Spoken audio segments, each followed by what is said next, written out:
In other words, when you are knocked back, figure out why and then change. The other thing is that you're not going to get there alone. Be on a team. Surround yourself with good people and learn how to listen. You're not going to learn with you just talking. And when you do talk, converse. Don't make excuses. If you're getting value from Coach K, absolutely take it and run with it. But if you want a couple more just in the context of what he's talking about, pieces of advice, nuggets that have certainly helped me, especially as I was coming up in kitchens. And it's this anecdote that if you want to go fast, go alone. And if you want to go far, go together. And I felt this. It's faster when you're the one who knows how to do the thing and you don't have to delegate the task. You don't have to explain to somebody how to do something. You feel like, oh, we'll just be so much faster, or nobody can do it like how I can do it. And as I've matured and grown, it is so obvious that that is not the most sustainable path, because the quote is correct. You can't actually go faster when it's just you. But I'm not the only case or example where that burns out pretty quickly. And then he talks about this listening piece. And I love the quote that says, are you listening or are you just waiting to speak? And that's so particularly true with people who are like incredibly hard-headed, or they have their way and they think their way is the right way. And it's almost like, what's the point of having a team that's around you if you're not going to encourage a little bit of collaboration? And don't get me wrong, I talked about it in episode 7 of season 1, where there are moments where like a dictatorship needs to be the way that things move forward, but in the grander scope of things, he's absolutely right. And I love, again, that they are taking sports and athlete principles and lessons into the culinary realm. Just speaking candidly, I guess another reason why I wanted to speak up right now is because I do have a bit of a beef, pardon the pun, with the kind of herd, everybody saying herd, using herd as a callback in the kitchen. I had a high school gym teacher who, anytime that anybody was not listening, he would make them write like a 1,000-word essay on the difference between hearing and listening. And going into an industry where everybody is just saying heard all the time, I probably have just as many controversial thoughts on that industry trope as I do the difference between a cook and a chef piece that I went on. And that's already a video on the channel. So actually, as I'm saying this, it's making me want to make a video on that topic. Once this series is over, I'm going to make a video on that topic. Hold me to it. And let me know in the comments if you like saying heard or if you've come around to maybe another way. Also, in the description for this episode in Hulu, it just says Richie Stages. I looked, it's the shortest description for all the episodes in season 2. So let's figure out what happens when Richie stages. So many people have the story of when they did their stage de linea being at this, I don't even know if I'm at the right address, but I think I am, and I have this stage de linea today, and I'm super nervous. We'll get into the references of the restaurant that I think the show is actually trying to go for, but one element of this experience is absolutely the nondescript black door. And again, I might be reaching because there's so many restaurants where the back alley door, the employee entrances, again, this nondescript, you don't even know if you're in the right place, has a keypad on the outside kind of setup. But I think it's also kind of telling that, again, I mentioned that so many of us are so nervous going into a stage, and Richie is just kind of like, fuck you, as he goes into this experience. All right, so we are greeted with a new kitchen. This is the kitchen from a restaurant called Ever. This is from a chef called Curtis Duffy. I was on the opening team of his kind of first solo restaurant project called Grace. I talked about that more in season 1. And I haven't personally been to Ever, but there are absolutely things that I noticed in the entranceway, wanting to kind of have a Japanese kind of aesthetic to it, where certain walls were arranged in a way where you couldn't kind of see through them. That was something that Curtis, I remember, really wanted with Grace. And then you also go into the kind of hallway or the room that has all the hanging ingredients. We did kind of a version of that at Grace, I remember, way back in the day, where all of us had to kind of tie ingredients on strings. That was kind of a weird day. This is often a meme in the industry, right? If there's a bunch of clean deli containers stacked in the dish area, that means there's probably nothing in the low boys. And so there's probably a lot needed to be prepped. And then you obviously have other details like the every second counts sign being up on the wall. This is another really common thing in high-end kitchens where everything is scrubbed down and cleaned at the end of the day. It's not like the fryer still has oil in it from the night before, or there's still trays up in the salamander, or there's still people's tools just kind of tucked in their bain-marie. Everything gets scrubbed down, everything gets reset to absolute zero, and then when you come in the next day, then you're starting again from scratch. Forks. No, I'm Richard. Okay. I'm Garrett, back wait staff. Your forks. I've obviously been more on the kitchen side, and so if there's anybody in front of house that wants to chime in on this, certainly please do in the comments. We'd definitely love to hear from you. If you remember back to the episode where I talked about front of house and back of house, well, front of house, believe it or not, especially on the fine dining side of things, has also segmented into kind of a brigade hierarchy. And again, just generally speaking, there is a general manager at the top. Maybe there's a maitre d' that is kind of alongside them. Then you have captains. Those are the people who are in charge of tables. And so this is the person, if you've gone to a table tasting menu, especially a 3 Michelin star restaurant, that's the person that is constantly talking to your table, asking you questions, telling you stories. That captain is usually supported by a back server, and back server might be called different things in different restaurants, right? It's like the line cook chef de partie thing. They're kind of the same thing, but they do the same role. And if the captain is the glitz and the glam and the spieling, the back server is the one who is like crumbing the table, refreshing the cutlery, sometimes doing the drop of a dish or happening to clear plates, and making sure that the timing of your meal and your experience can all stay aligned to what the kitchen is maybe firing on. And that pair, sometimes trio of like captain and back servers will usually have like a section of the dining room that they're responsible for. They have tables that they're going to be taking care of all night long, and that helps with segmentation and focus. And then you have somebody lower maybe on that totem pole, which is called like a food runner. They're agnostic to they work for the entire dining room. And so they come to the kitchen, they grab finished plates, and they're told you need to go to table 12. And then they're going to go to table 12 with maybe another food runner or with a back server. You're going to pair up with Garrett, who's the back server, and you two are going to go to table 14. And that food runner might do other tasks like filling up water glasses, again, clearing plates, or even if like a guest gets up and needs to go to the bathroom, a food runner might jump in and say, hey, I'd love to show you to the restroom. Can you please follow me? They're kind of like that protective layer to make sure that the captains and the back servers can make sure that they can spend as much time as possible touching the tables.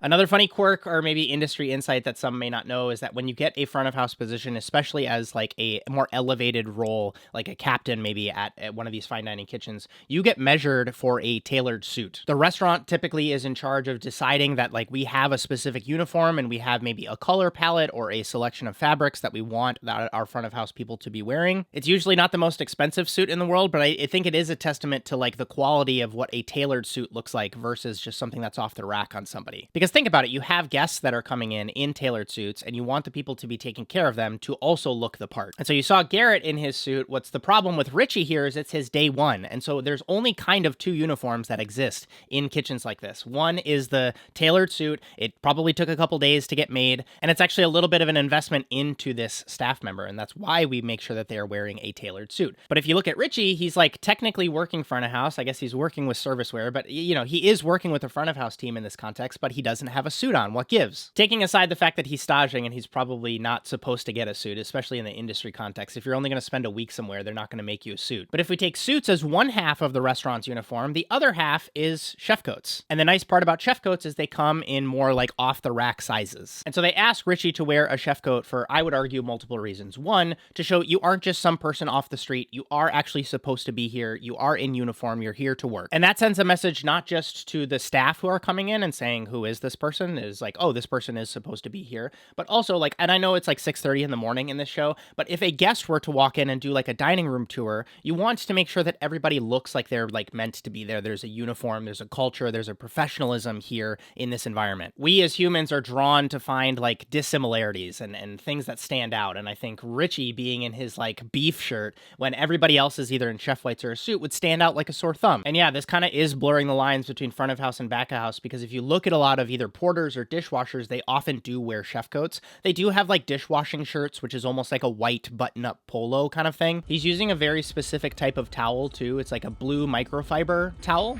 First week is forks, and if you get lucky, you make it to spoons. Can we chill out on the swearing too, How long please? am I supposed to be here for? A week. Incredibly small detail, but it does kind of matter, because if you think about the water spots that end up pooling on something like a piece of silverware, forks have slits in them, and so the water doesn't show the spots as much, and so you can polish a fork typically much faster. Contrast that with a spoon where you have like this deep bowl and you have to get in there and make sure that any spots on it are actually scrubbed out and buffed all the way out. And this also kind of mirrors some things in kitchens where it's like you're only going to pick herbs for the first week, and you're like, just herbs? Yeah, that's typically how it happens. And here's the thing, for people who are gonna like gripe about like doing boring side work, like doing forks or rolling napkins or anything like that, it's not like it's not required for the restaurant to operate, right? It's not like Richie's just doing these forks and they're just doing it to see him suffer, and they're going to take the forks and they're just going to like throw them away, or like these are just going to go in a box. These are actually going to be enjoyed by and noticed by guests when they sit down and the forks are perfectly polished. The fact that it's monotonous and a little bit tedious obviously doesn't change the fact that like it needs to be done. And you notice it's not like this restaurant doesn't have staff. There is a full team of people who are lined up and they're polishing other things that are required for service. So if you're in your tedious stage era, I'm here to support you. You're going to make it.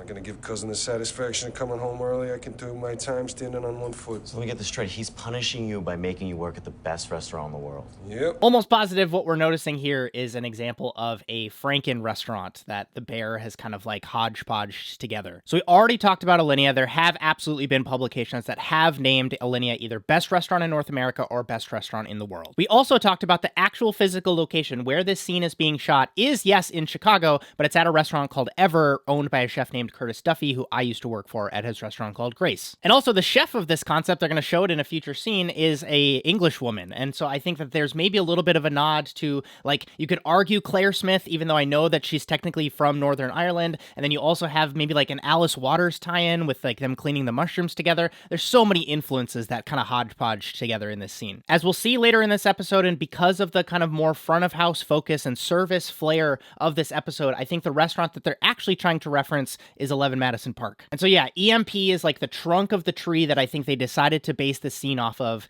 and then all these other little details are like the little branches that they added on. And yeah, at a certain point, with all the people moving around and working at all these different places and intermingling, I think all of these lines start to blur with restaurants. But I say EMP for a couple of reasons that stand out as details in the show. One is we see Richie reading Unreasonable Hospitality, which was written by Will Guidara, who helped run 11 Madison Park on the front of house side. Secondly, we see some of Will's principles from Unreasonable Hospitality, as well as stories from his time at 11 Madison Park, echoed in the Chicago pizza delivery scene. That's going to play out in this episode in a couple of minutes. And so I don't always do this with these breakdown videos of giving you all the context up front, but I think it is important so that I'm not stopping at a gajillion different points along the way to just say, this is what I'm noticing with this scene. Again, if I'm way off base, would love to know your thoughts in the comments. Which one? Big boss, Capo, Terry. Chef Terry's always watching. I had something kind of like that at Thomas Keller restaurants. Like Thomas Keller's always watching. You would kind of say that. There's that pristine silver polish on all of the bottoms of the pots. Just showing all the underrated details that go into fine dining experiences. I feel like you can play a David Goggins track over this section for Richie versus this song.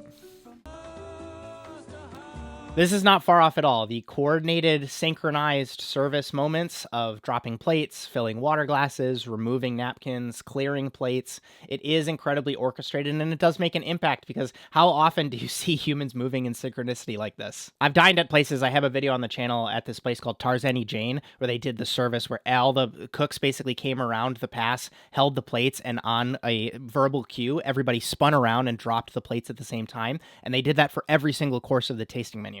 Does every single action need to be choreographed in this way? No, that's unsustainable. But at certain moments where it would make an impact, I think certain people do prioritize it and it doesn't go unnoticed. Quick industry detail that you maybe might not notice is this person is using something called a squeegee to take the soapy water off of the countertop and put it into a container. When you're doing a scrub down at a fine dining kitchen, especially if it happens multiple times a day, you're usually using like a lot of soapy water. And if it was going to be the combination of like you're going to scrub with soapy water and then you're going to follow behind with towels, you have this paradox where basically like as you're cleaning, like you are basically trying to dry with a soapy wet towel, and that's not all that effective. And so to combat that, when you're scrubbing down, it's typically a 3-person setup, or at least a 3-stage setup. And so you'll have one person with the bucket of soapy scrubby water, one person that has the squeegee and the container to catch that water, because you don't want that person to squeegee right onto the floor, because then everybody's going to start to track around this like grimy, scrubby soap water, floor water on their shoes. And then if they walk from the kitchen that is being cleaned into something like the dining room, or they go downstairs to dry storage, they're going to track wet shoes all over the place. And so you're trying to keep the floor dry during that time.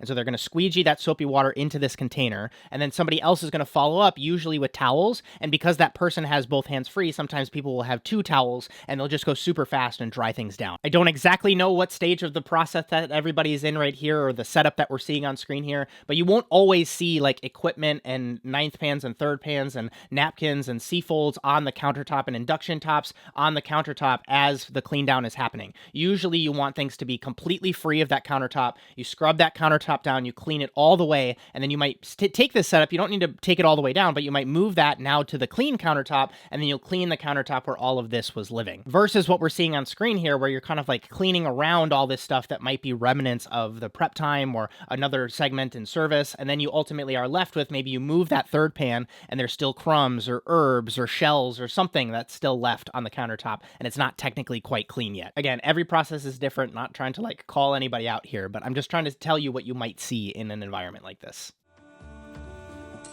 Also, the transformation you're seeing, it's playing out on screen right here. He was starting off by just chucking forks into the container, haphazard, doesn't care how they're arranged, and now we're at the end of this montage and everything is aligned, it's knolled, it's nested, the forks are spooning, so to speak. And again, it becomes second nature. It's like, why would I do it any other way? Because every second counts. Wash the dishes or something? No, we got the best dishwashers in the world. You're just gonna slow them down. True.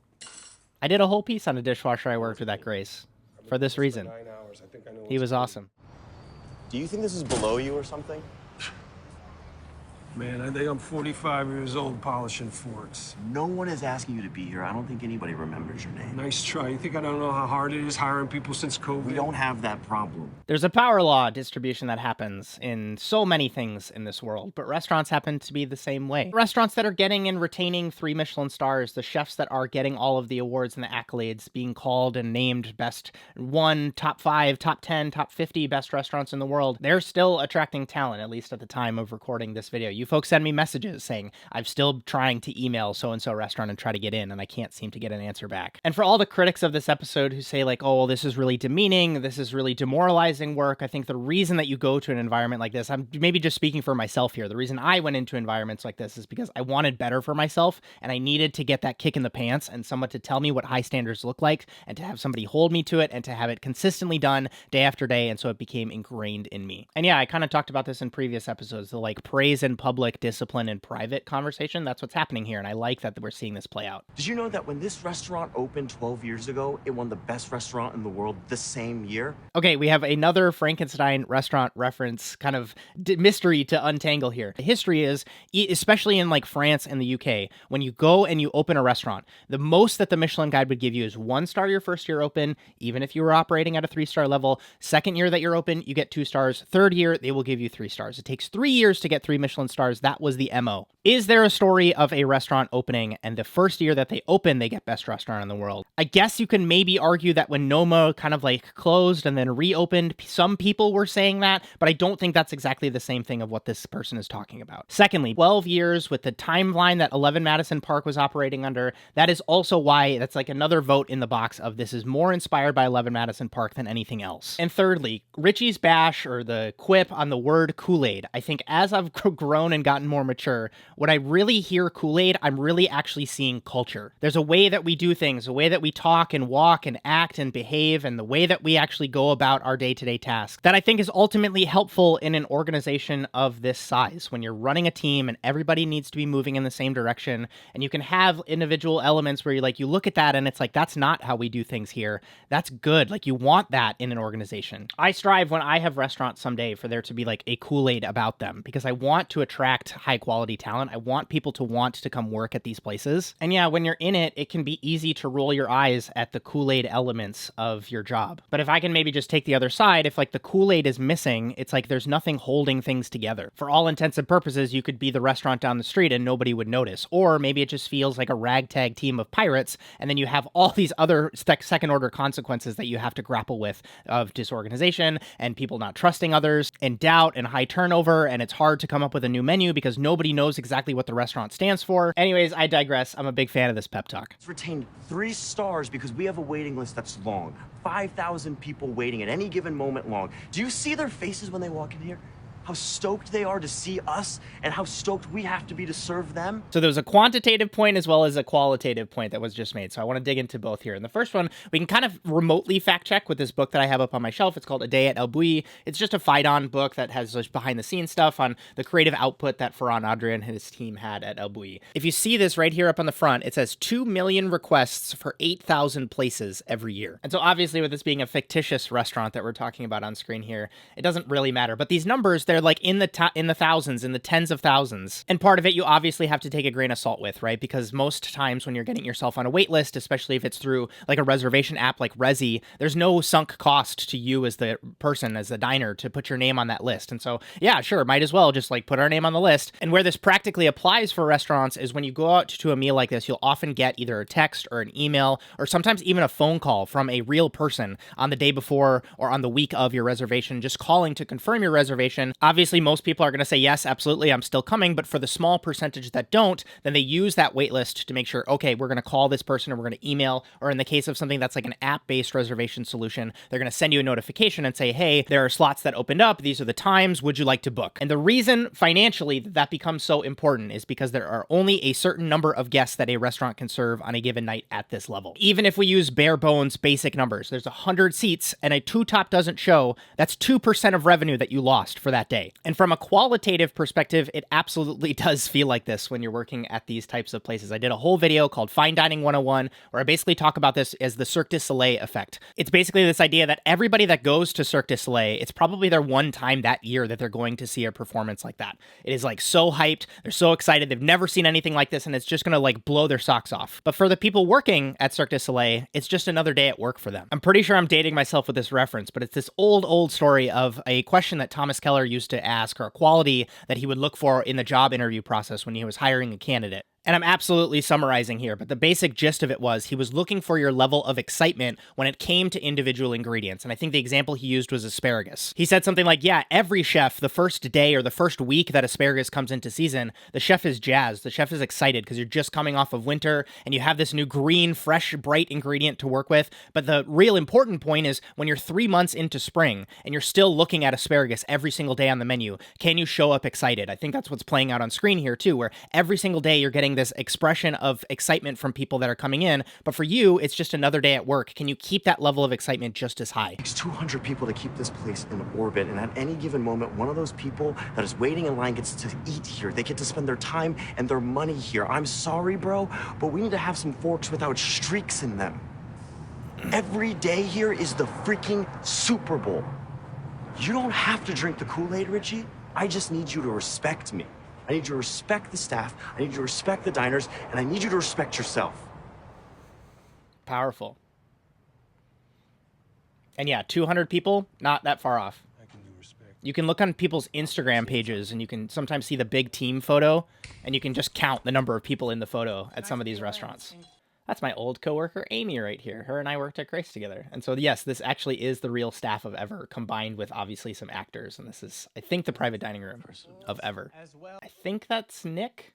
I think he was like, again, talking about the hierarchy of the brigade, he was like a back server or food runner, maybe, back in the Grace days. I don't know. Again, dating myself here. To dine at a 3-star restaurant, and they have been, quote, saving up for this. I want to go above and beyond tonight. Every supplement and caviar, please. A tour of the kitchen, a champagne tour in the gallery as well. And guys, we're not going to let these people spend $1. Do not drop a check. This absolutely happens. You have seen it on this very channel when I post a This Place Called Going Out to Eat video here on the channel. I show the check at almost the end of every single meal. And there have been examples where you see that the check gets dropped and there is a $0.00 at the bottom of the check. And folks, just like my gifting stuff to the kitchen team video, just because you have an act of generosity that you provide to the kitchen, or just because you post on your Instagram saying you're really looking forward to a meal, does not guarantee that you're not going to walk away having to pay anything from that experience. It's like any act of generosity or a surprise, right? It can't be known by the other side that it's going to happen. Otherwise, it doesn't hold any weight. A couple other details he's mentioning: the Googling of people. If you have made your reservation under your full name, 9 times out of 10 at a restaurant like this, they are having to do a little bit of recon on you. They're doing some detective work to find out who is this person. And ultimately that comes from multiple places. One, it comes from a really awesome place like this, where it gives the people the opportunity to know you before you go into that restaurant, because 9 times out of 10, it's going to be the only time that this team gets a chance to take care of you. And so the more background information they have on you, the more they can deliver that unreasonable hospitality experience that we're going to see played out here. Secondly, I mean, there's over 7 billion people in this world, right? Like, not every single restaurant team is going to know just off the top of their head who every single name is and what they've done and what they've been up to. There might be a name where you go ahead and Google it, and once you align it with that person's email, maybe you have the ability to say, oh my goodness, this is actually an industry person, or oh my goodness, this person owns a restaurant, or oh my goodness, this is a winemaker. And thirdly, one of the most important reasons this is done at this level of restaurant is to try to see, are there pseudonyms that maybe a restaurant critic or an anonymous Michelin inspector was going under that we can ultimately align and say, oh cool, they just ate at this restaurant across the street or across town, or they've been traveling around and booking reservations under this name, and we have reasonable certainty that this person is a Michelin inspector. Love it or hate it, you can fight about it in the comments, but that's just how the game is played at this level. Which kind of leads me into his other point when he's talking about giving tours and making sure that they go into the kitchen and say hi to the chefs, and then ultimately getting things like supplements. If you look at tasting menus, they often have the base tasting menu, and then in certain areas of the menu, whether it's the pasta course or the rice course or the beef course, you have the ability to add on a supplement. As a generalized example, there's the tasting menu, it's $200, and the main course, the big meat on that tasting menu before you go into dessert land or cheese land, whatever that happens to be, is a lamb course. That is $200, and that's the set tasting menu. And then off to the side, they might have something like a A5 Wagyu Japanese beef supplement. And that gives you the ability for, let's say, $65 or $95 or $120, whatever that happens to be, when that captain comes over to your table at the beginning of your experience, when you're picking out what wine you want to drink or you're ordering your cocktail before maybe your menu has actually started, they will say, are there any sort of supplements or add-ons you'd like to add? We would like to be made aware of any allergies or restrictions that you might have. You will tell that person, hey, yes, we'd like to upgrade and go with the Wagyu. And then what will happen at that stage of the tasting menu is instead of getting the lamb dish, you will get the A5 Wagyu dish. Depending on the restaurant, sometimes that is an entirely different dish, and so the garnish that went with that lamb dish is not going to be the same dish that you will have with the Wagyu beef. But if you have something like a supplement, you might have a pasta dish, and you might have to supplement with truffles. So you can have the option to just have the pasta bowl, and it's delicious just on its own. But if you want to have them come over and shave black truffles over the top of it, that's an additional cost. That's a supplement. So what he's saying here is you're going to get that extra attention, you're going to get that extra behind the scenes, you're going to get that extra memorable touches that's going to make sure this really leaves an impact and a mark on you.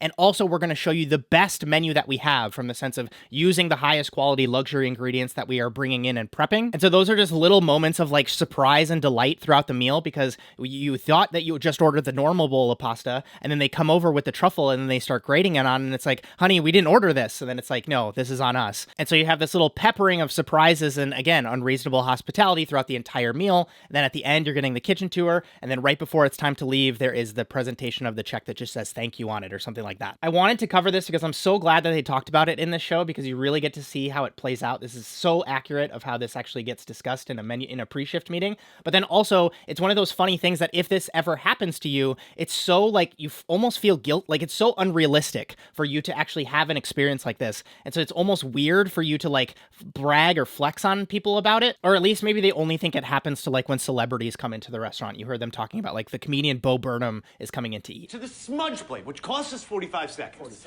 47 seconds. Now, if you cost us that kind of time, you sure shit better own up to it. Because we sure shit are gonna pay for it. Now get back to work. Fuck you, Garrett. Yes, chef, fuck me.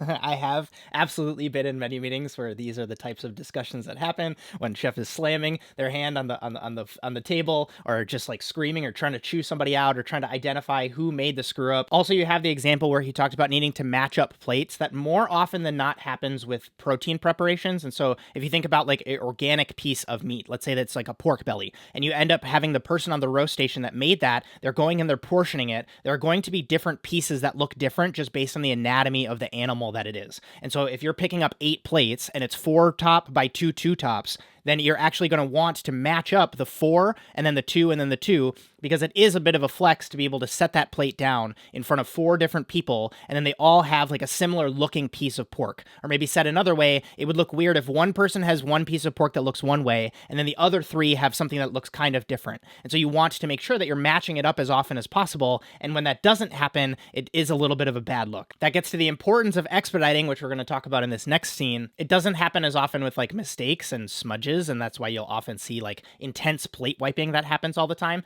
I think the funny point is that like it could have not even been a front of house person. It could have been like a chef de partie who happened to have persimmon glaze on their hand when they passed the plate up or something like that. I think it's just interesting how accountability works in these types of environments. Also, whether you love it or hate it, you're seeing it play out in this environment here. Everybody is chef, especially if someone is more superior to you. Even if it's front of house, everybody just says yes chef or we chef as just an acknowledgement of like, yes, understood. Even though, as we talked about in season 1, it doesn't always hold the weight when it just becomes this like internalized droning on yes chef kind of thing.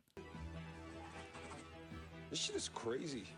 How do you do this all day? I need you to stand in that corner and get the fuck out of my way for 1 minute. 5, distillation, eyes on 4, 24, walking in 5. So many details in this scene. Let's do these rapid fires so we can get through these quickly. So the first one, we already talked about the custom-made suit that Richie is now getting to wear, talking about the suit of armor. It is absolutely that feeling that, like, if your front of house team feels more confident, more polished, and they feel like they, again, have that suit of armor on them, that they will act more confidently, they will move with more poise, they will have the confidence to be able to talk to somebody who might be, again, a celebrity or a hedge fund manager or a politician in a way that is going to make the restaurant look good and ultimately reflect in a better experience for that guest. Secondly, we heard about the staggering of tables. That is so important across all restaurant levels, not just on the fine dining level. Whether it's 15 minutes or it's just like having 5 minutes between tables that sit down, it makes it so the kitchen doesn't actually get swamped and overwhelmed. And the reason behind spacing often boils down to constraints that the kitchen will experience. We might have equipment constraints, right? So you have someone who's working a station, they have a 4-top burner, and each pan goes on a burner. They can only fit 3 portions of whatever it is that they're cooking in each pan. You do the math, that's only 12 that they can pick up at a time. This can also be something like a fryer basket. You can only fit so many portions of whatever it is that you're frying inside of that fryer. You can churn and burn, you can get done with one batch, you can put it on a tray, you can pass it up and then just start the next one, but there are just constraints that you run into. Another constraint might be in serviceware. You have like this cloche thing up on the wall here. If the restaurant only has 4 of them, you can't be picking up 6 at the same time because there just aren't enough pieces in order for us to plate 6 at a time.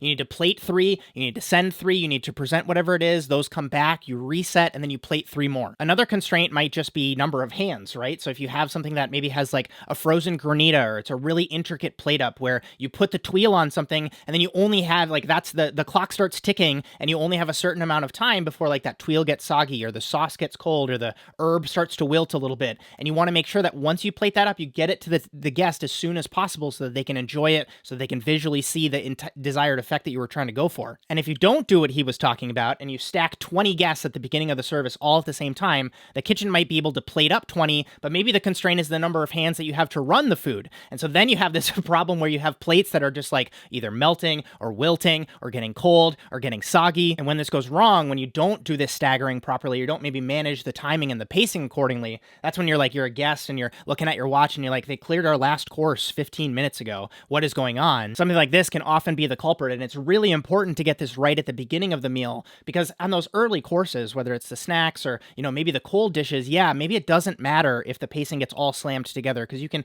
pre-plate 30 maybe of the cold presentations and the quality doesn't suffer. But if you do that and you actually carry that pacing throughout the experience, by the time they get to their proteins or by the time they get to something that requires a tableside preparation, right? If you've ever seen like trolleys getting pushed out into the dining room, it's like there's only so many of those carts that the restaurant happens to have. And so if you actually do that a little bit too early, then that can like compound and lead to catastrophe later on in the menu. Okay, so we talked about expediting in season 1, most specifically that season's episode 7, when all the tickets were printing out and Carmen was taking over. And that's what I'm more used to, is the kitchen doing the expediting. This actually has a different approach, and this is more inspired by like an Alinea kitchen, where they actually have someone that is a front of house team member that is like the liaison in between the kitchen and the front of house that is directing traffic. And you can take expediting to like little detail orientation, which is just like making sure the kitchen doesn't get overwhelmed. And then you can add individual things like notes on, like the attitude of individual tables. You can do the colored highlighter nerdiness. I liked to keep track of times on my tickets just to make sure that I knew, again, is there 20 minutes that went between one course and the next? And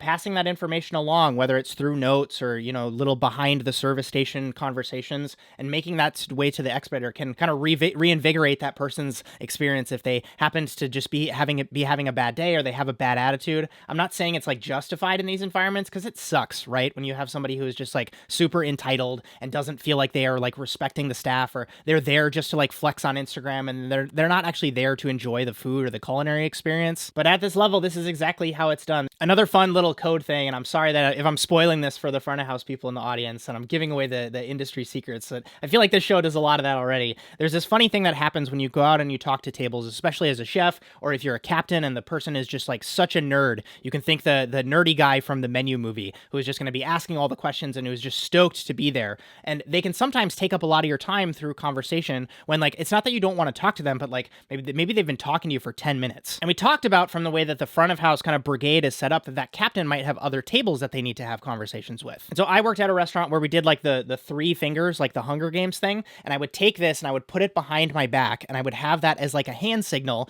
And so if anybody in front of house saw me as the chef talking to a table, they would have the ability to come up to me and say, like just fake tell me that the kitchen needed me. And then that was always something that the guests at the table would be like, oh yeah, no worries, go ahead, we're talking too much. And that was a fun signal that I could provide so that it wasn't me leaving the table and saying, hey guys, I gotta go. It was like, oh, you have to go back to doing the work that is that you're doing. And so there's all sorts of these like speaking in code signals, just making sure that, again, things can feel effortless, things can feel seamless, things can feel integrated, and it often feels like a dance, like a performance, because there is so much management of details and logistics going on throughout a tasting menu like this.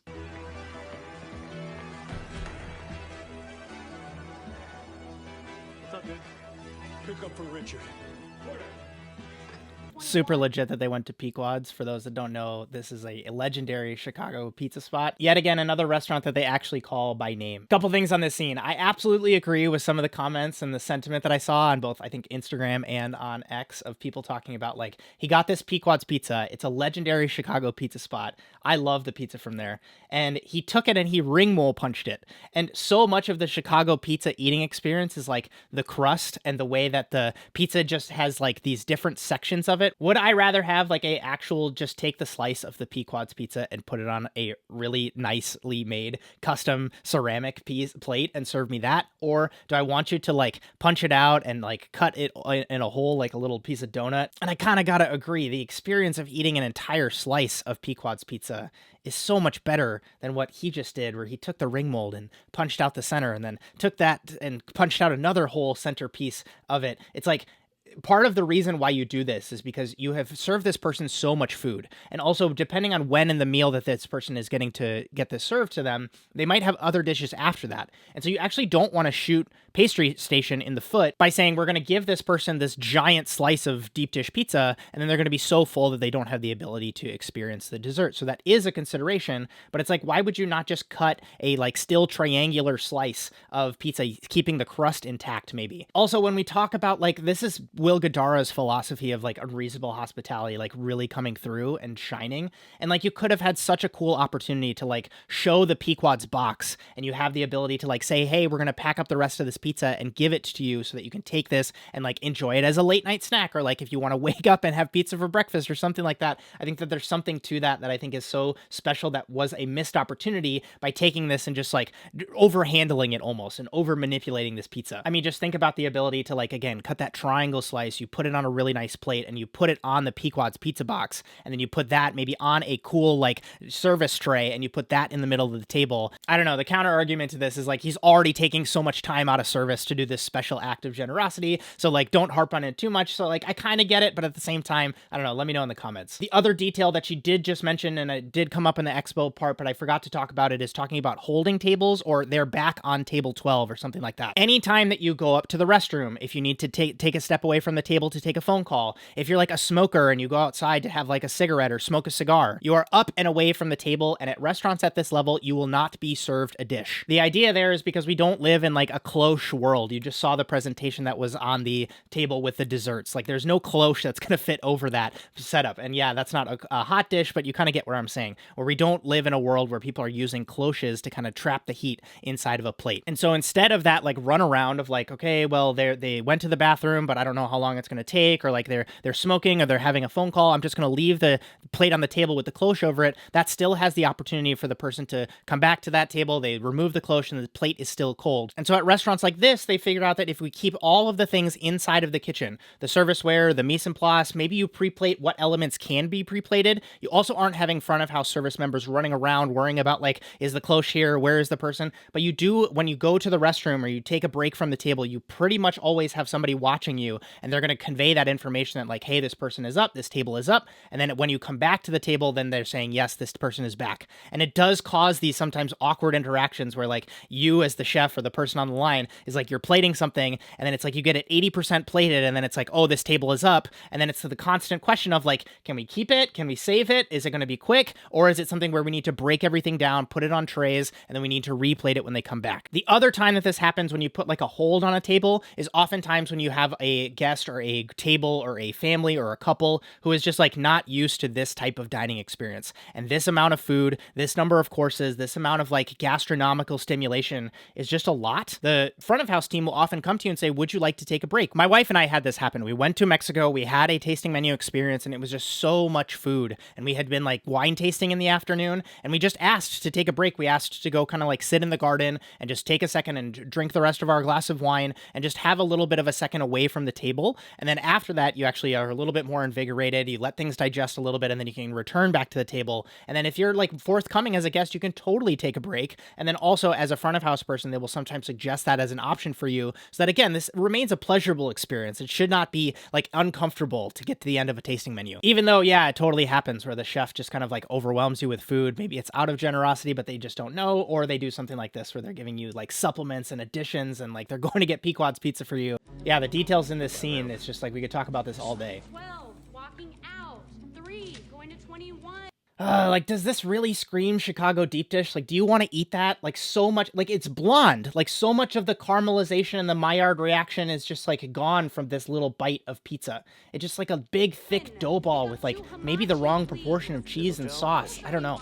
Ay, guys. I mean, like, the olive oil drizzle is one thing, but the amount of basil on this plate, like, that's a Neapolitan pizza thing. This is Chicago-style pizza, which is about fundamentally different things than other pizzas out there in the world. It's about the sauce that is just kind of, like, ratioed different than any other pizza. It's about the caramelized cheese. It's about the fact that you eat this with a fork and a knife instead of just picking it up and eating with your hands, which they're asking the people to do in this situation. Like, again, you could have had so much of a cooler presentation opportunity if you're talking about like the history of Chicago pizza. And like normally, if you guys are from the East Coast, you're used to eating pizza with your hands, but we're going to make sure that we give you a fork and a knife for this. I just like, this is going to be a fundamentally different pizza experience. It's just, again, say that this is your spin on Chicago style pizza, but especially to a place like Pequod's, it's like you have this presentation. It's to me like doing a disservice to this dish and this pizza. And even if you're the type of person that says I put basil in my tomato sauce, it's like, is it this much basil really? And even the basil, like this is like purple leaf, like Thai basil. It has a different flavor profile than even the basil you'd see in like Italian American presentations. I don't know, this rubbed me the wrong way. You folks let me know in the comments. I like that detail about this scene. The fact that Richie was like talking more casually and just like being more grounded in the way that he was talking to these guests, because you absolutely, as a front of house person, you're kind of a chameleon. Like you need to kind of shift the way that you behave depending on the table and the attitude. But I think a lot of people go into these environments as a guest and they're thinking like, oh, it's so prim and proper. This is really expensive. I dressed up for tonight and I have to be like super uptight, not realizing the fact that like if you just relax and you are enjoying yourself, the server will like feed off of that. And then you can have these like, because these are just regular people. I think so many of the people, like, let me know in the comments on this, because I think it's so funny that those of us who have worked in these environments, we go home to an apartment. We don't get driven to work in a limo. We're not taking a helicopter to go to work every day. Like we're taking the train. Like you see the behind the scenes of what restaurant people are really like because of shows like this. And so if you're the type of guest that is just going to like ask nerdy questions about food, or you want to ask about sports, or you want to talk about travel, or you want to be able to express the fact that you like used to be a farmer, or you like collect wine, I think that's a cool detail that you can bring up with your front of house person, and then you can have more of a dialogue. They can get to know you better. I think it's just more communication is more or less what I'm trying to advocate for here on both sides. Like, I don't know, I guess what I'm trying to say is like playing the uptight, like I'm fancy game. It's like it almost always backfires because like people can sniff out that inauthenticity. But if you are just yourself and you're just saying, hey, I'm just really stoked to be here, or like, where's your suit from? That's super cool. Or like I don't know, just being more of a human at the table. I find that can lead to a much more memorable experience and a better connection with the people who are taking care of you that night. There's the book. There's the book. And lastly, what were tonight's specials? We don't have specials. We do, however, have supplements, including tonight's caviar pairing. Up your ass! It's true. I mean, at this level, you don't have specials that are on the menu. You will often have individual dishes on the tasting menu that might be new. That might be something that the kitchen is trying, that has like maybe made its way past the first round of R&D, and it maybe isn't in its final version yet, and it's still getting served. And that's just part of the nature of doing tasting menus, and it can be really beneficial because every single dish that the restaurant is running that night, every single table is getting. Or if you have a restaurant where you have a chef's tasting menu and a tasting of vegetables, which became popularized by like Charlie Trotter and Thomas Keller at their restaurants, then, people, they might have multiple tasting menus, but it's not the situation when they're coming over and they're saying, hey, the specials tonight are. It is more of a, like, do you want the caviar supplement, the foie gras supplement, if it's legal to serve that in that state, or maybe there's a tableside preparation that requires a supplement. And part of that just kind of sends the signal of, like, if it's on the tasting menu, it's ready, we're excited to serve it to you, versus I think specials can sometimes give the air in certain restaurants, again, not trying to not paint with too broad of a brush here,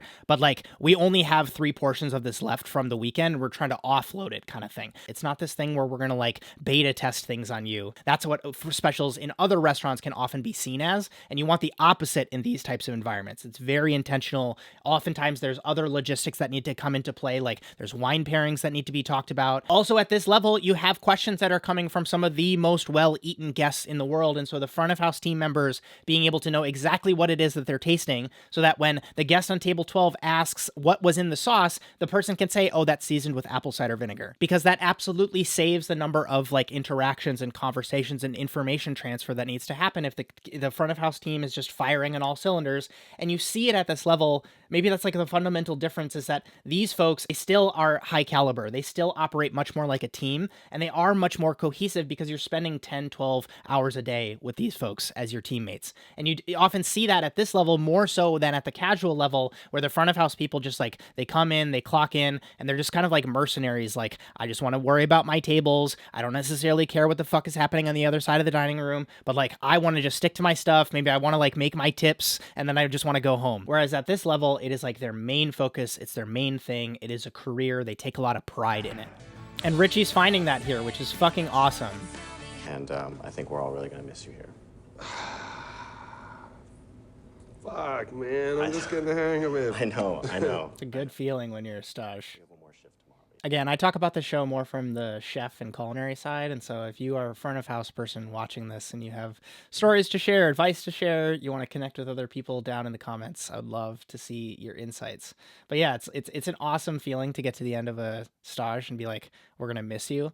It's a cool feeling, and it's like, you don't always push for that at the beginning of your stage because you're just so nervous and you don't want to screw anything up. But yeah, you can absolutely have this at the end of a week, and people are like, yeah, it was nice to have you, and we're going to miss you. And it's like, sometimes you'll take those connections further than you think they will. It just happens like that. Like 5 years later, like you both happen to be in New York at the same time instead of Chicago. And then you end up reconnecting with this person.